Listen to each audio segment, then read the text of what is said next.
بدأنا الأسبوع الماضي بآخر مرحلة من تشطيب الأسقف المعدنية وأنهينا مجموعة كبيرة من بواطن المظلات، ومع إنه العمل كان مرتفع بس قدرنا ننتهي من المهمة بأفضل نتائج.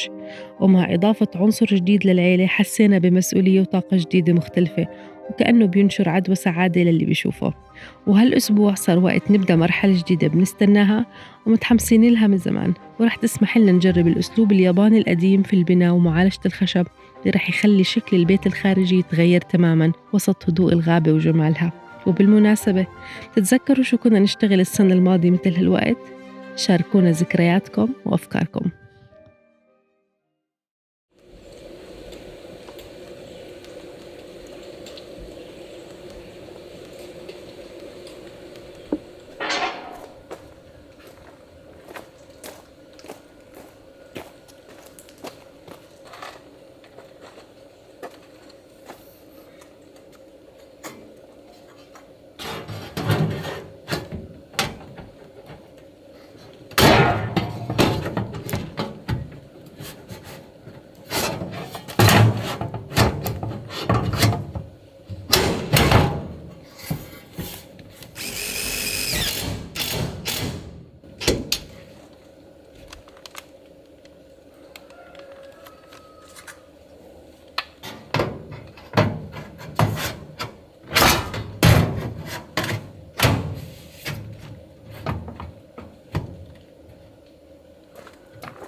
خالص.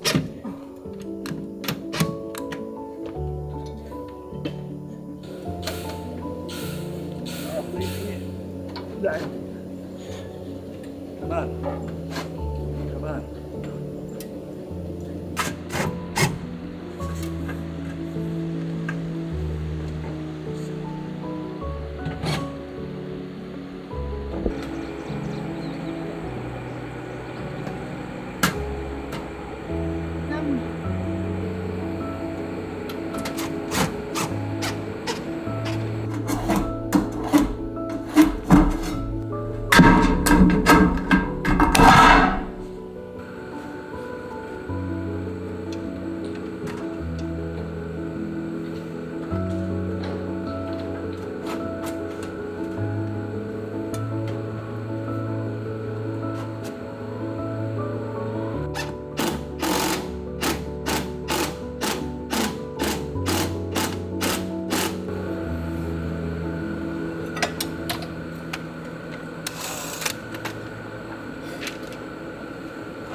هاي تاني أو تالت حبة بلاقيها اليوم، شكلها ترافل. أنا ما عمري شفت الترافل، فما بعرف إذا هو ترافل أو لا، اللي هو الفقع أو تشيما، في له كتير أسماء. شروش صغيرة وهيك نصها طالع من الأرض والباقي جوا.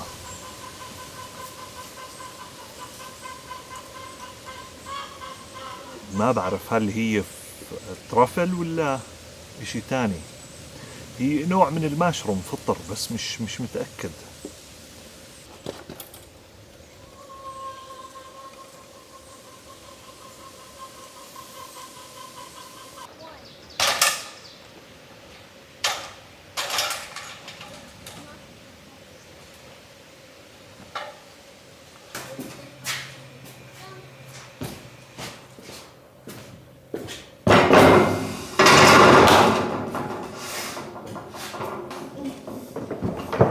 Easter snapping pizza.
أجواء تينيسي العجيبة، شمس ساطعة ومطر بنفس الوقت.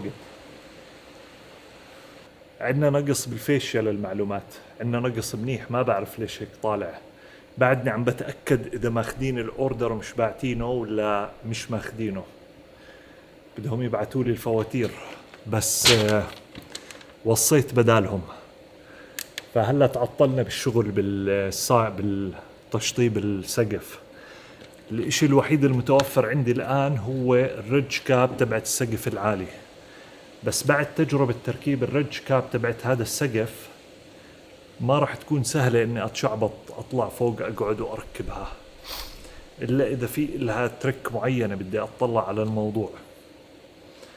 شغلتها مش صعبة، سهل التركيب، بس بدها تتوازن عشان تطلع الكاب مستقيمة كلياتها.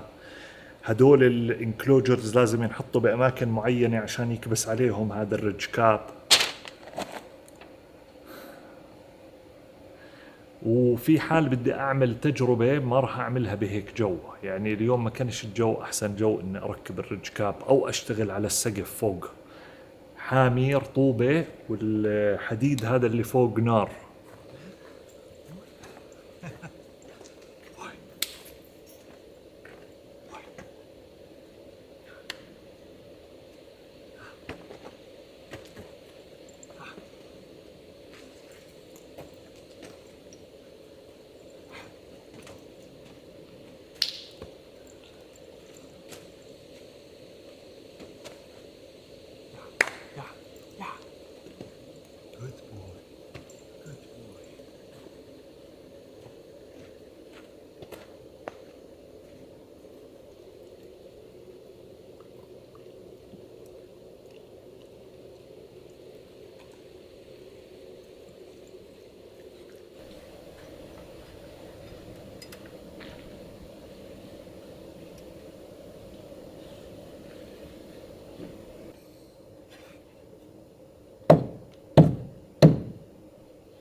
It's not time for that. Give me that now. Bill. Yeah, Bill. Bill. Okay, Bill. Oh, so you're gonna like rock bottom? Here. Bill. Come Bill. Come on, Bill.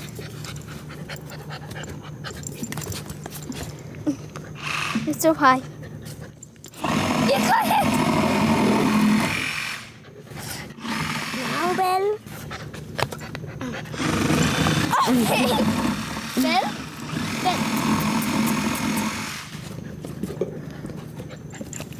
Okay. Bill? Jess, can you already get the computer? We need the software update. Let's go. But when I... Papa, look at me. Papa. Papa, look what he's gonna do. Look.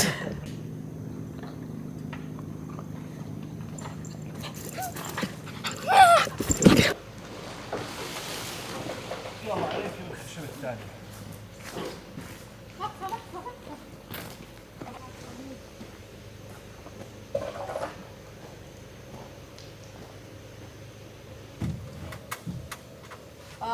اوكي. زي المرة الماضية. ليفلينج، ارفعي. أيوه. يلا. لا كثير هيك رافع. شغل عضلات يعني.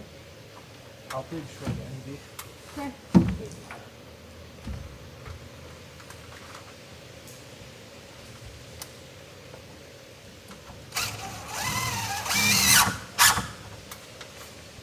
يلا.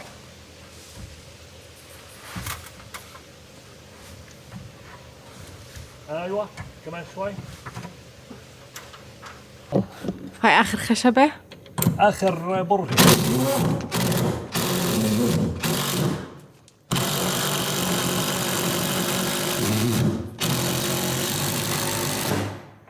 يعني احنا هيك جاهزين نركب سوفت، آخر سوفت. قال بس ما عندنا سوفت. بس ما عندنا سوفتس. يا فرحة ما تمت هيك بيقولوا ها. اخرتهم يجوا بس صرنا جاهزين يعني بس يجوا بنقدر نركبها. يعطيك العافية. الله يعافيك.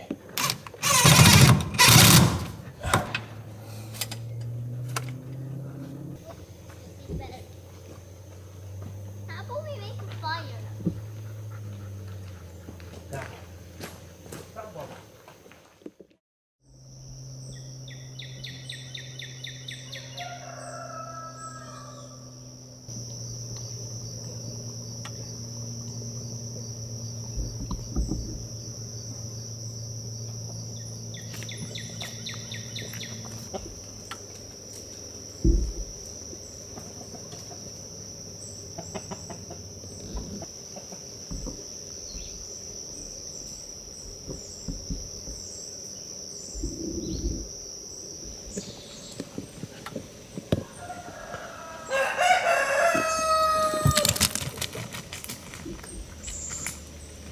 تعال هون.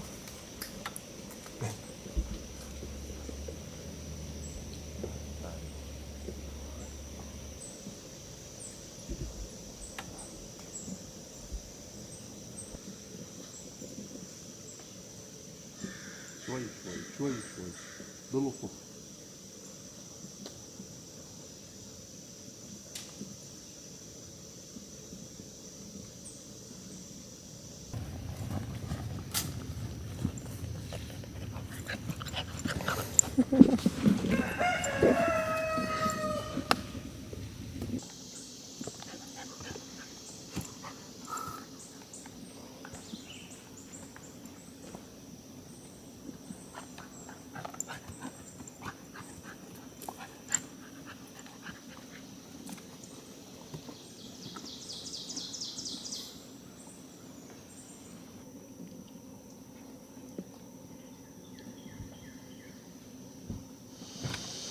صار في عندنا كلب بالآخر. بجوز هذا أكثر تعليق إذا بدنا نجمع التعليقات اللي إجت. ليش ما جبتوا كلب؟ ليش ما عندكم كلب؟ إمتى بدكم تجيبوا كلب؟ من زمان حابين نجيب بس كنا عم نستنى بالوقت المناسب. طبعا هو مش مناسب أبدا هلا بس إحنا بنحب الكلاب. أنا شخصيا كتير بحب الكلاب. يونان بحب الكلاب وأم يونان برضه. والموقع أكيد بحاجة لكلب بس مسؤولية والوقت عندنا كتير ضيق. بده عناية، بده أكل وشرب الواحد يضل يعبيله، بده تدريب، بده حدا يلعبه، مواعيد دكاترة، يعني كأنه الواحد في عنده طفل باختصار. وهلا هو بمرحلة التسنين، عمره هو للمعلومات 8 أشهر، 8 أسابيع، شهرين، يعني باعتبار بعمر البني آدم سنة. فهلا هو بمرحلة إنه عم بسنن وعم بعض أي إشي بيطلع قدامه. فأول ليلة قطع سلك وصلة كهرباء وهو بعضعض عليها. أي إشي بيشوفه على الأرض بعضه، فبده متابعة وبده حدا يضل يراقب فيه عشان ما يخربش. بس هو عبارة عن كائن لطيف جدا، دبدوب، بجنن يعني، حلو حلو. ويونان مكيف عليه، بضل يلعب هو وياه، بتسلوا. طبعا يونان قرر انه بده يسميه بل، متأثر بفيلم بل وسباستيان، حضرناه قبل فترة، نفس الكرتون بس عاملين منه فيلم. كتير حلو على فكرة. متأثر فيه وقرر انه بده يسميه بل. للمعلومات ولد اكيد هالمرة. لا، الكلب واضح انه ولد يعني، مش زي البسة. فهو من نفس الفصيلة كمان، من نفس فصيلة بيل اللي هو الجريت بيرنيز. هدول الكلاب جايين من جبال البيرينيز، جبال بتيجي قريبة بأوروبا بين إسبانيا وفرنسا أتوقع. بحبوا البرد أكتر من الشوب، بس هون كتير ناس بربوهم لأنه هدول كلاب اندبندنت، بينترك مع القطيع، بجيبوه بحطوه مع خرفان، بحطوه مع أي إشي عندهم إياه، ولحاله منه فيه بصير يحرس ويدير باله على هدول القطيع اللي عنده. فكتير محبوب هذا الكلب، بسموه جنتل جاينت، هو بصير عملاق هذا. يعني على السنة راح يصير بجوز وزنه 70-75 كيلو، ضخم.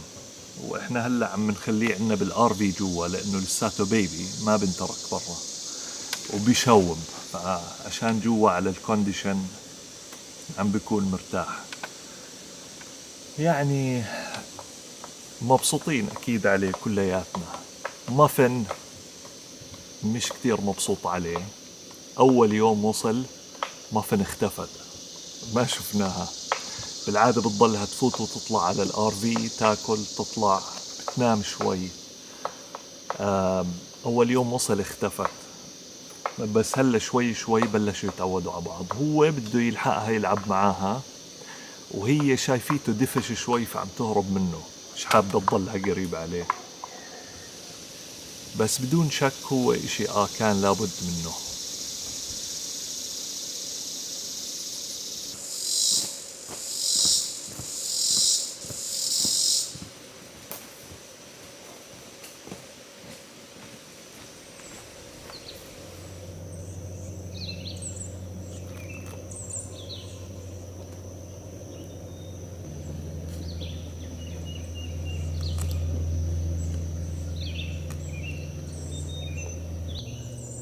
الملوخية رجعت بلشت تدعس. هذا كلياته الخطوط اللي هون. يعني في امل ناكل طبخة ملوخية مدام. فادي هدول ما بيعملوا ربع صحن. اصبري شوي، خليه كمان شوي بيكبروا وبيعملوا صحن كامل. اوكي. اعطيهم شهر بجوز. بعرف الملوخية بتطلع بعز الشوب. وشكله مع الحم اللي اجا انتعشت.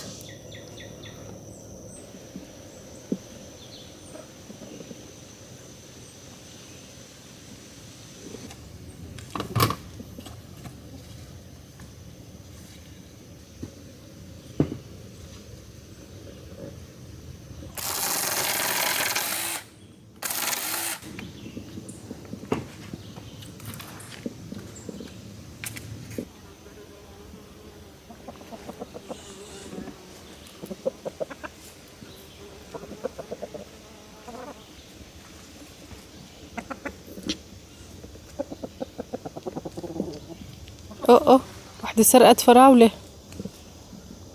سرقت فراولة. عم ياكلوا الجابانيز بيتلز، بس هاي اخذت الفراولة وهربت. هاي زمرد، ولا انا كلهم عندي زمرد؟ كلهم زمرد.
أظل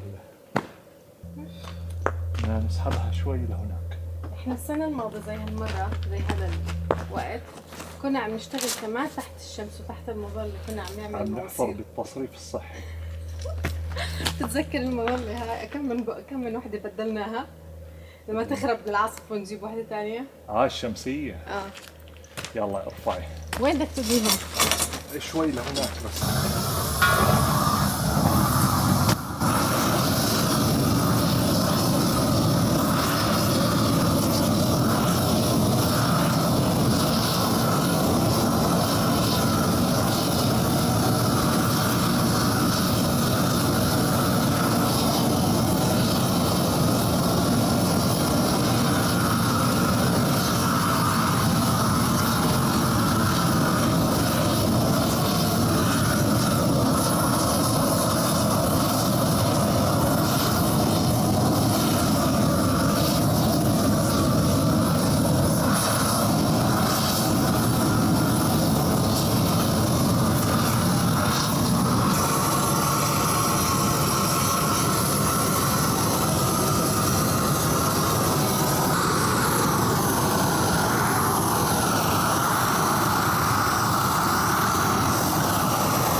Don't do this at home. إلا إذا اضطريت يعني.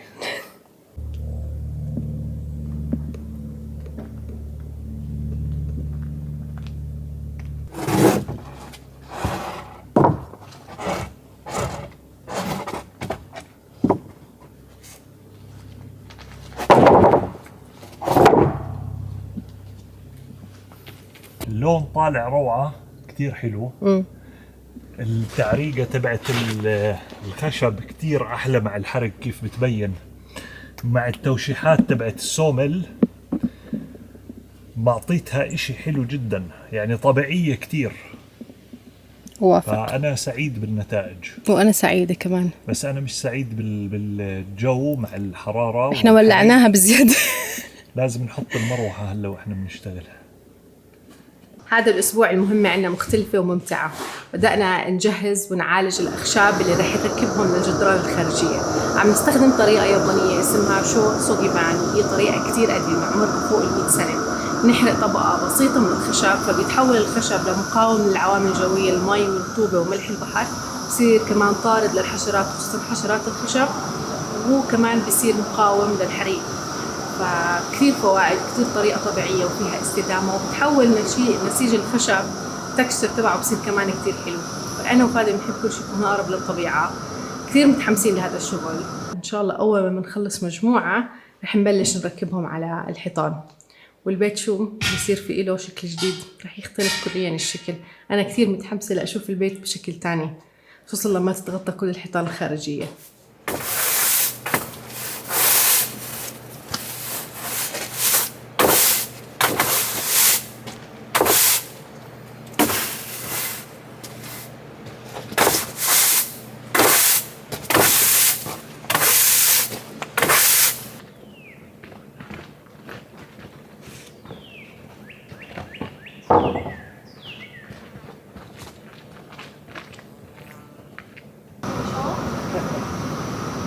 عشان تتدفي شوي.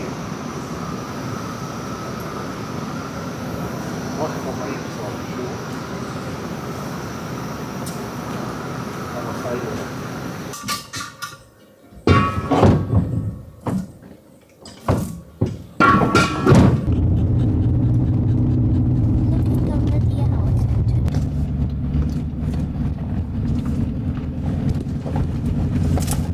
I got some leaves.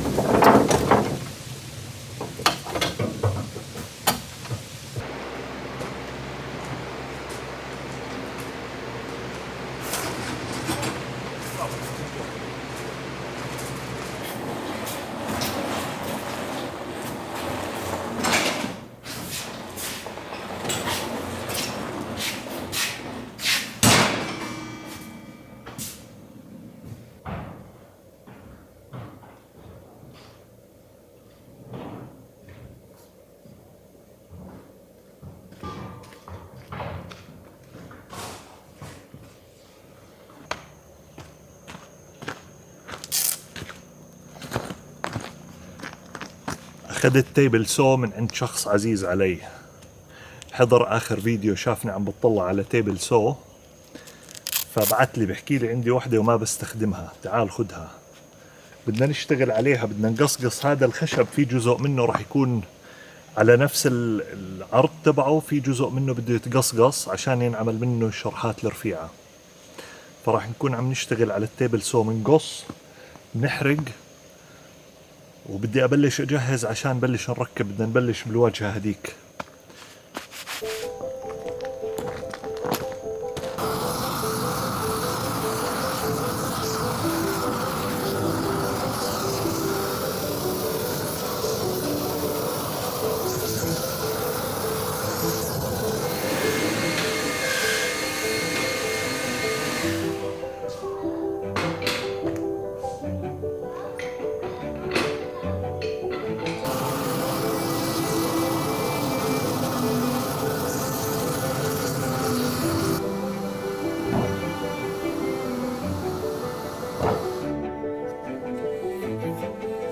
يا الله.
ممتازة الأمور، الشغل أسهل مما كنت أتوقع.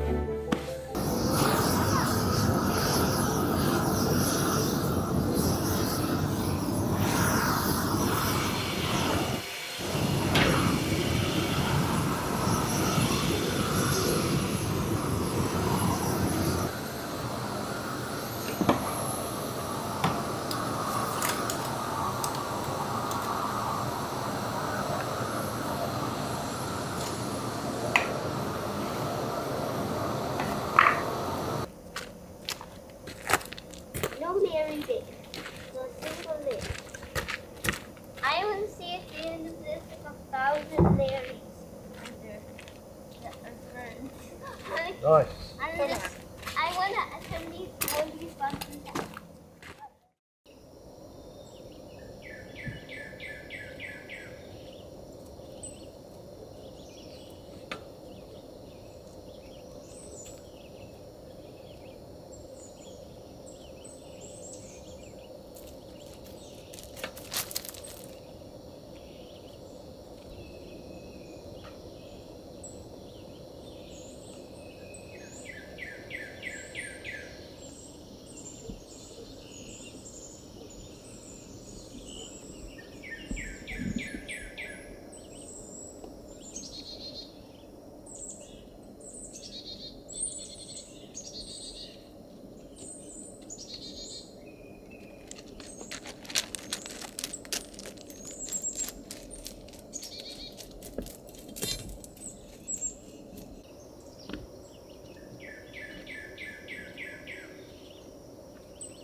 شو مدام جاهزة؟ أنا اللي جاهزة.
ليش هيك بتيجي تقسيمتهم تنتين فوق الشباك واحدة فوق واحدة تحت؟ عشان لما بدك تثبتي على البورد الارضي وتوصلي لعند الشباك بدك شيء تثبتي عليه. لما تثبتي من فوق بدك تثبتي فوق الشباك بدك شيء تثبتي عليه. السؤال الآخر، ليش ما عملت زي ما عملت بالروف إنه عمودي ثم أفقي؟ كتير خميل بصير.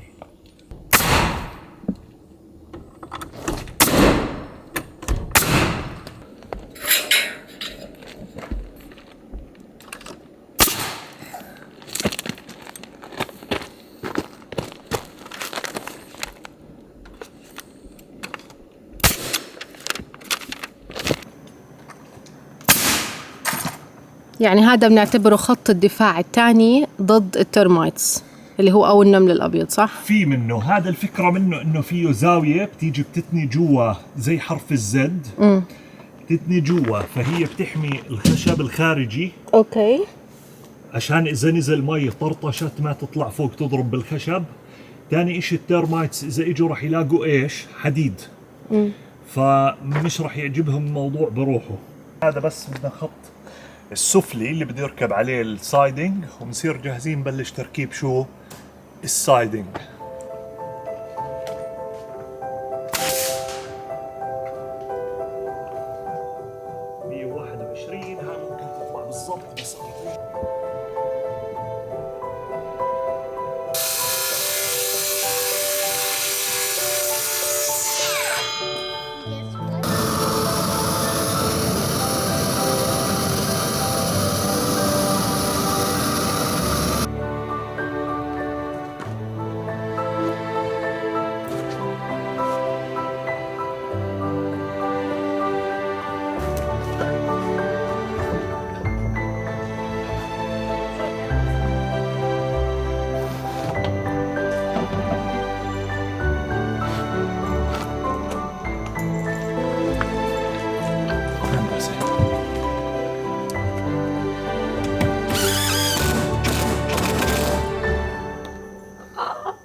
لونه كتير حلو. يا سلام يا سلام، تحفة.